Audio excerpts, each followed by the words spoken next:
Good morning, everyone. My name is MightyStream, and I'm going to do your February the 1st, just for today, in a meditation. You can reach me at recoveryofhope21@gmail.com. Thank you for joining this morning.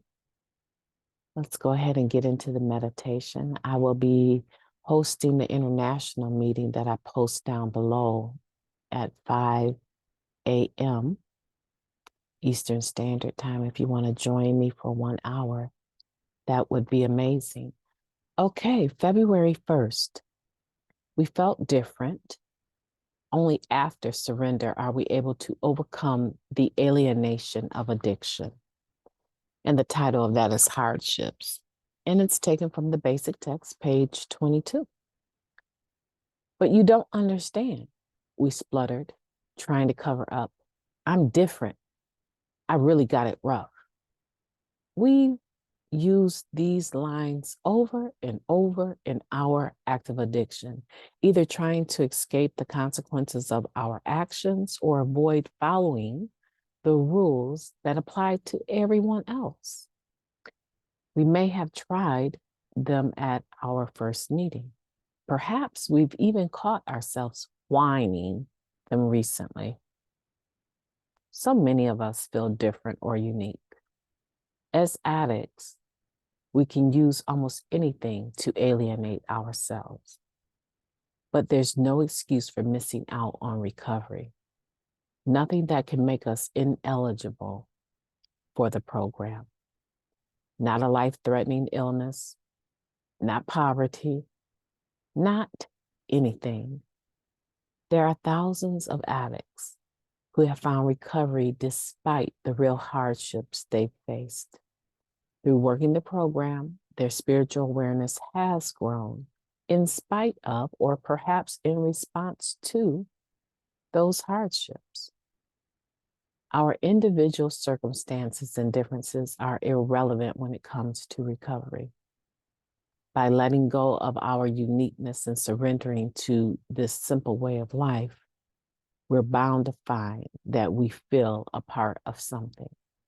And feeling a part of something gives us the strength to walk through life, hardships and all.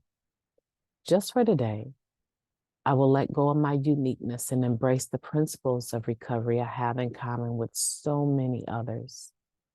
My hardships do not exclude me from recovery. Rather, they draw me into it. Let's take a moment of silence, followed by the we version of the Serenity Prayer. Moment of silence now, please.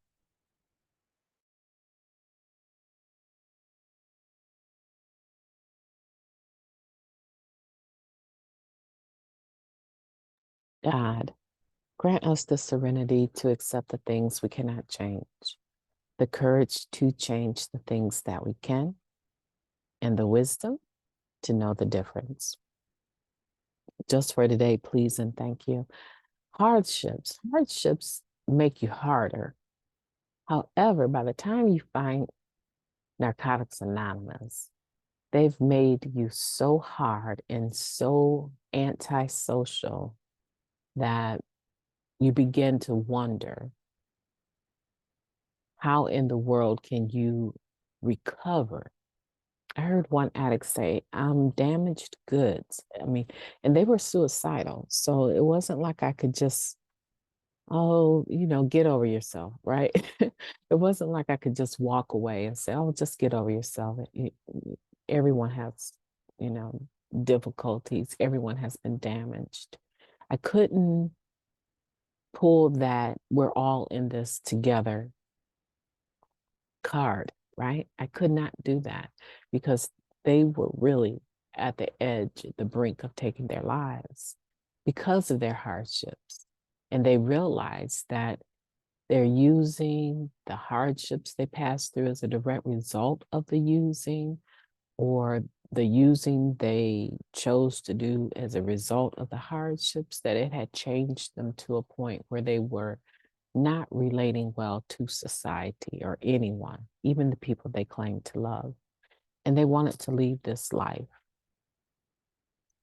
So this is serious, and it can lead to further alienation if we don't get into the program and start doing the work and looking for the similarities instead of the differences.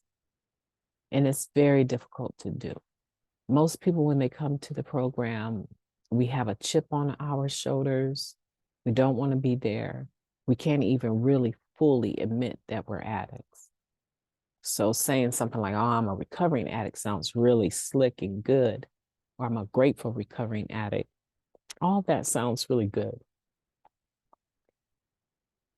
And it can change the brain waves as far as how we're looking at it. But the bottom line is that you wouldn't be a recovering addict if you had never been an addict. That's the bottom line. And sometimes we don't want to accept that. And that is troublesome, because when we don't have any acceptance of this disease of addiction and we criminalize the disease of addiction, even in our minds, because other people have done it, the last to be lost is the stigma of once an addict, always an addict. So even we have done that to other addicts. And that in and of itself is problematic because it causes a person to refrain from getting to the exact nature of their behavior and dealing with it. But Narcotics Anonymous gives us a way out. It gives us a solution. And if I had to relay my initial experience, it took me a long time to get through the steps. It took me a long time to find the right sponsor.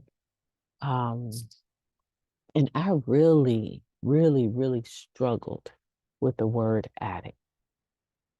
I really struggled with it because I had an ideal of what an addict was. And I really felt that I was one of those functional people, right? I never lost a job. I didn't think I was homeless. I think after I got clean, I actually ended up without my home due to a divorce. But, I didn't really associate the stereotypical ideal of an addict with myself. And it was very hard to get some acceptance. And when my relatives would say, you're an addict, I would become so infuriated. So for me, I just had to accept that no matter what the word, the behavior that came with it was the unmanageability, the obsession and compulsion. And you qualify. And you don't have to go around trying to convince people that you do. And you don't have to go around convincing yourself that you don't. Right? I qualify to be here, just like you do. Hardships and all. And today I want for you to walk away from this podcast saying, you know what? I'm going to stop looking for the differences. I'm going to start looking for the similarities. I'm going to stop using my hardships to say I'm different from everyone else. Because when it comes to the disease of addiction, maybe how you got here may have been different, but the results were the same. You used to live and lived to use, and you hurt everyone in your path as a result of your using. I mean, really, the baseline of that, we are all the same. And so I want for you to be thinking about that today. And I want you to let go of your uniqueness in that sense and embrace the principles of recovery that you have found here, that you have in common with other people, other addicts, and that your hardships don't exclude you from recovery, but they have drawn you here. And so now that you're here, let's roll up our sleeves and do some work. Speaking of doing some work, guess what, you guys? I decided to start the coverage of the steps. I've been talking about it, but I actually posted the first video on step 1. And I went through the first 8 bullets. And if I can find some time in my morning, I'm going to start the second section of step 1 under denial. And I invite you to listen to that. If you're looking forward to going through your steps, this could be your entry, your help to get started till you get your sponsor and stuff. And I just hope it blesses everyone. I'm going to have a beautiful day. I got to get going here. I hope that you have a beautiful day on purpose. I know you can do it. It's February 1st. We're in the second month of 2023. So don't waste any more time. Go ahead and do the thing that you want to do, that you need to do, and make the best of this day. Talk to you soon.